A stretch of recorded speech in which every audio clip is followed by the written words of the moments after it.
Hey, this is Jane Douglas for Gamespot. We're here at E3 2011 with Adrian Meunier, who is a producer for online in Assassin's Creed Revelations. Adrian, thanks for joining us.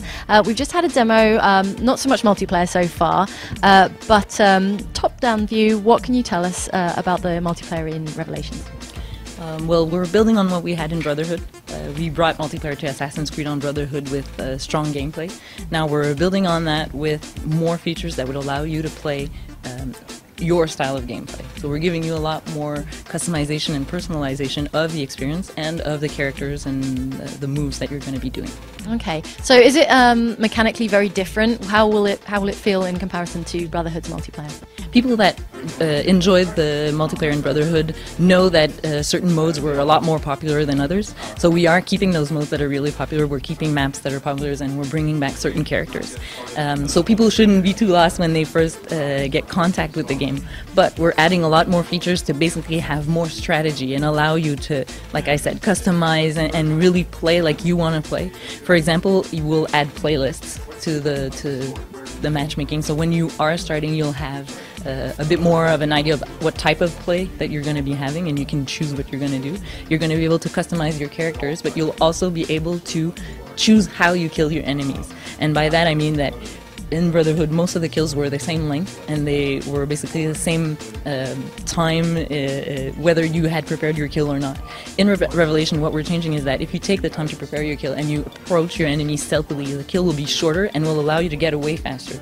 So you're actually rewarded in playing better. And if you, for example, which is sometimes useful in a multiplayer game, if you really need to kill a certain enemy and you're like, okay, I'm ready to expose myself, I really need to get that target, the animations will be longer, they'll need more cinematographic, but you'll have to pay the price because they'll be a bit longer. Okay, well, tell us about the new characters, if you can tell us anything about that at all. You'll see, again, in Revelation, we have a really strong cast of characters.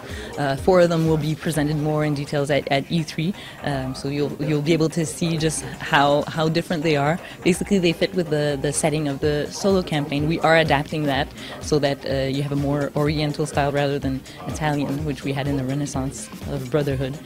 So you'll notice that the settings and the characters are adapted to that new setting. They also have more weapons, so they have 2 weapons now, and they'll be able to that'll change kind of the mood of the gameplay, but it's still the same core features that you knew for the execution of the old modes. Okay, and you say you can customize your characters, do you mean cosmetically? Yes, you'll be able to choose how the character looks to really give you basically it's just representing yourself in game, but you'll be able also to tweak your weapons, which will change the animations, and you'll be able to, when you play, add different taunt animations, so when you do kill somebody you'll be able to taunt them after if you feel like it. Alright, and you said some of the favourite maps are returning, and can you tell us anything about the new maps? Well, the new maps, like I said, are in a setting, more Oriental setting. So the map you'll be seeing at E3 is in Rhodes, and it's the Knights Hospital. I can't give details about the other maps, but you can expect a whole new setting which will give you different types of gameplay. We're adapting the modes to these new maps, but we're also bringing back, like you said, the Brotherhood maps that people preferred.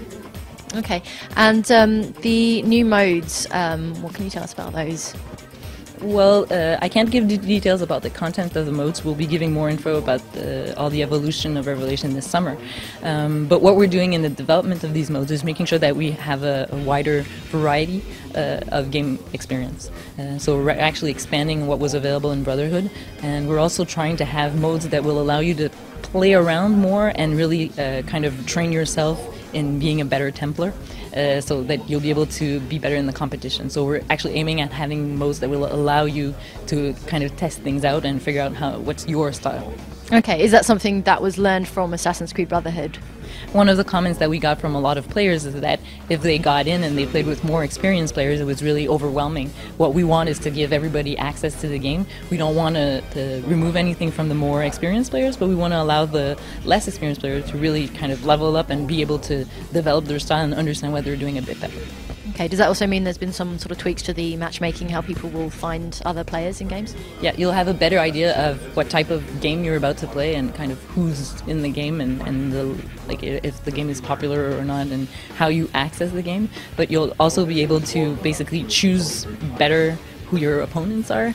We're adding gamer cards, for example, in the game where you'll see what kind of style these people, your enemies, are using in the game. So it'll allow you to have a better edge. If you take the time to kind of investigate while the game is loading and figure out who your enemies are, you'll have a better strategy at attacking them. Okay. How about any of the fun little kind of kills from inside cover? You know, the haystack kind of kills. What should we be looking out for in that vein? Anything new?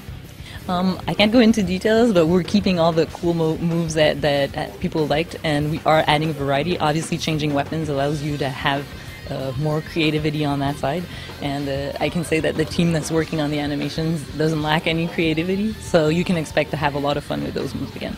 Awesome. Okay, last of all, we've heard some stuff about the new mechanics in single player. Does any of that kind of spill over into multiplayer? Yes, what we're doing is we are keeping kind of a link between the solo and the multiplayer, even though narratively they don't have a link. You will be able to use the hook blade in the multiplayer, and we are bringing new abilities that will be reminiscent of the bomb crafting that you have in the solo. So you won't be able to craft anything in the multiplayer, but the effect of these new abilities will resemble effects that you have in the solo. So we are keeping a link while progressing in the story. Awesome. Okay, so will everyone have the hook blade in the multiplayer? Yes, you'll be able to play with it and have fun with it in the multiplayer. Awesome. So there'll be zip lines and everything in multiplayer. Well, I can't confirm the modes because if you've played the multiplayer, you know that the pacing is different than the solo. But we have creative uses for the hook blade too. Okay, that's very interesting. Thanks, Andrian, and we'll look forward to seeing more. Can you give us the release date and platforms, please? Yes, we're coming out on November 15th of this year, 2011, and we'll be